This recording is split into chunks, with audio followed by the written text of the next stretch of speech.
In episode 2, the grieving period begins for most of the students involved with Golden Boy's untimely death.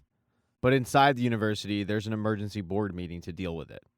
It includes Ashley from Vought. They start contriving this narrative that it was Andre and Marie who actually fought off Golden Boy. They're completely ignoring Jordan.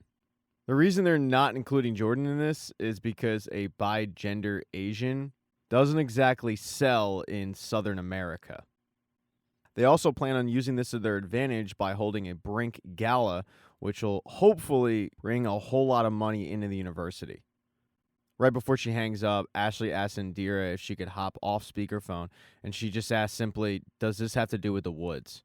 And Indira says, "It's not clear yet." A few hours later, Marie gets back to her dorm room, but she's still shook by the actions, and she's blaming herself. Emma immediately tries to console her, but Marie is inconsolable. She doesn't want to talk to anybody. She doesn't want to be around anybody. The next day, though, she finds out that her whole world has changed, but for the better. People are coming up to her, asking her for selfies, and she's curious as to why. And finally, one of them breaks the news that she is in the top 10. She's the first freshman ever in the top 10. She's ranked number 8. Andre is the new number 1, and Jordan has slipped all the way to number 5. That's a pretty big gut punch for Jordan, who's also mourning the loss of her mentor, Brink. Unlike most of the people on campus who's just doing it for social media clout, Jordan actually did care about Brink. Because Brink was the only person who didn't see them as a bi-gender Asian, like everybody else in Vought Tower. Brink saw Jordan's skills, and that's all that mattered to Brink. So this is an especially tough day for Jordan, but it's also a really, really tough day for Kate. She just lost her boyfriend. Right now, to get through this tough time, people like Kate, Jordan, and Andre, they have to rely on each other. Marie, though, is getting used to this newfound celebrity status. She meets Jeff, Godolkin's social media director, and the first thing he does is hand her a cell phone, because Marie didn't have one of those. But he also lays out all the new features that come with being in the top 10. There's a lot of perks, and they're all in her dorm room. Marie, however, is very confused as to why all of this is happening, and Jeff says, "Well, you fought Golden Boy."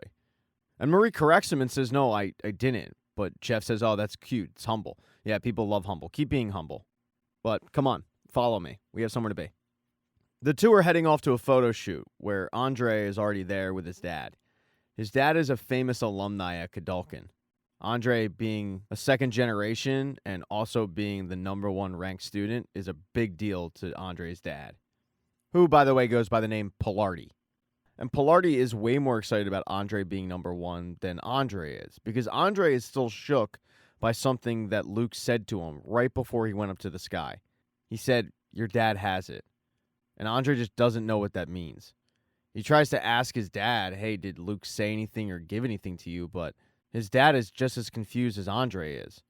The difference is his dad doesn't care about what Luke said. His dad is focused on the future with Andre in the 7. The photo shoot is interrupted when Marie finally comes to the door. And this is the first time Marie is finding out about a photo shoot, but she's also finding out that she's going to be interviewed on national television along with Andre. It's a lot different than she thought it would be. They literally have a script for her to say. She rolls with it, though. She gets up there, she stands in front of the camera, she does her photo shoot with Andre. It goes great. Once they get out of there, Andre asks Marie what exactly Luke said, and she says he just said the woods. It seemed really manic. And Andre reveals to Marie about the whole "your dad has it" line. He doesn't know what it means, but he also doesn't understand why Luke would do what he did. None of it makes sense to him. Andre wants Marie's help with all of this, but Marie says, "I don't know you." And it starts a little bit of a fight between the two. Andre thinking that Marie should help, and Marie being like, "No, I was about to get expelled before all this happened to me." It ends with Marie just storming off. When she gets back to her dorm room, though, she gets an alert on her phone, and her class schedule has been changed. She's now in School of Crime Fighting, the school that she wanted to be in. Not only that, she's been advanced to the junior level courses. She's now in class with Jordan, Andre, and Kate. While all of them are still mourning and sad, this is the happiest Marie's ever been. When she gets out of class, though, Jordan pleads to her to tell the truth. Marie starts telling Jordan that she doesn't owe him anything, and he says, "No, I'm aware of that, but I'm asking anyway.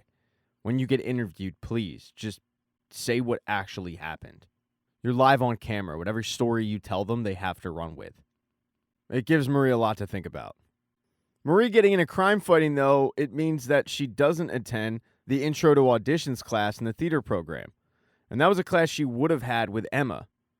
Emma, though, does see a familiar face in the crowd. It's Liam, the guy she hooked up with. And when the group is supposed to break up into partners, she thinks, oh, this is obvious. I'll partner with Liam.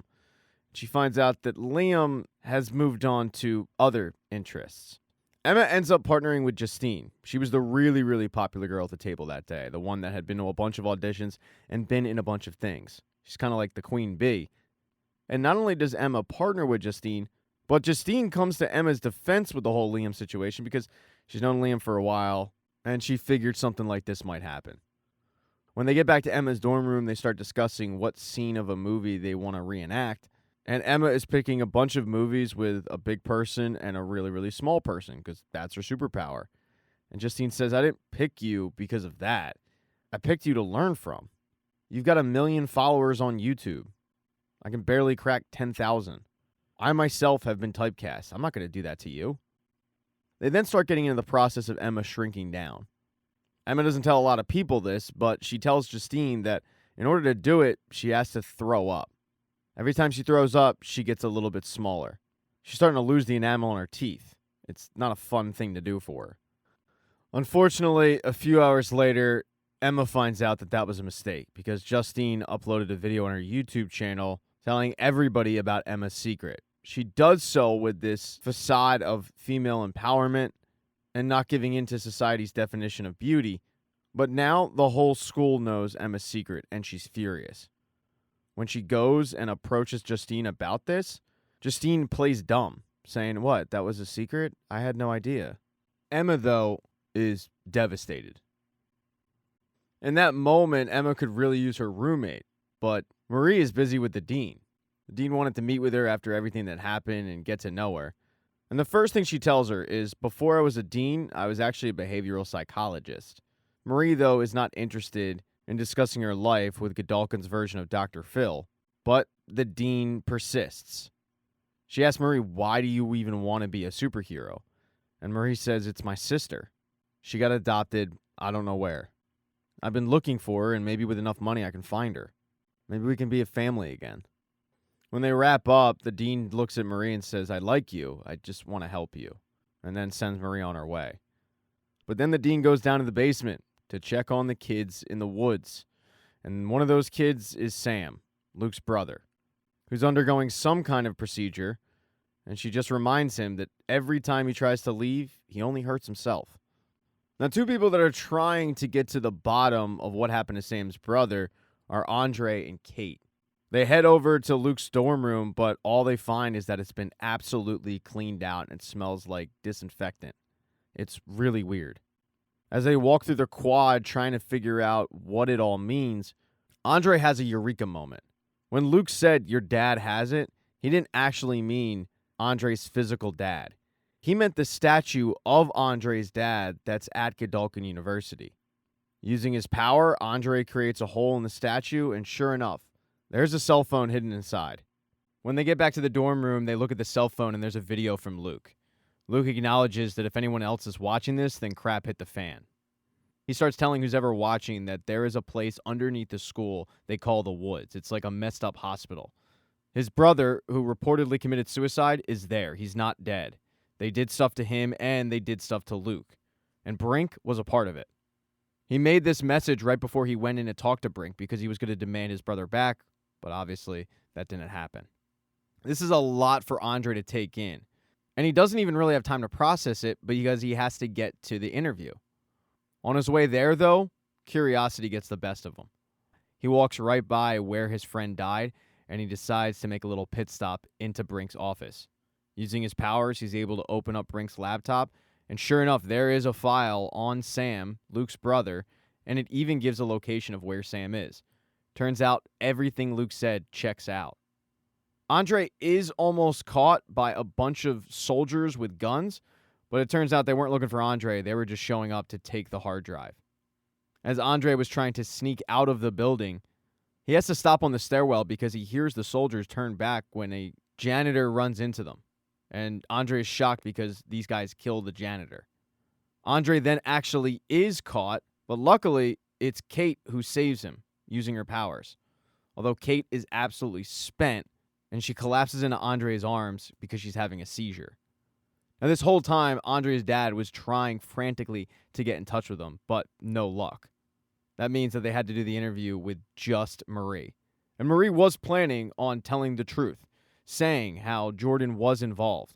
But she was thrown off right before the interview happened by the person interviewing her because she mentioned Marie's sister and how they found her. But Marie's sister wants nothing to do with her. This shakes Marie to the core. And then the cameras go live. Marie freezes up, but then all of a sudden she just sticks to the script, saying how Andre and her had to fight off Golden Boy. They had no choice, never mentioning Jordan whatsoever. She shines for Vought, but after the interview, she goes and pays the dean a visit and says, "Did you know?" And the dean says, "Of course not," and gives her a hug. But the dean's face tells another story. Thank you so much for checking out this recap. Please consider subscribing to the channel and subscribing to my Patreon. Hit thumbs up if you liked it. Smash that thumbs down button if you thought it sucked. If you left a comment, I don't get back to you. I usually don't check the comments unless they're like a super comment. Also, if you don't see the next video up on the end screen, not to worry. It'll be up in a day or two.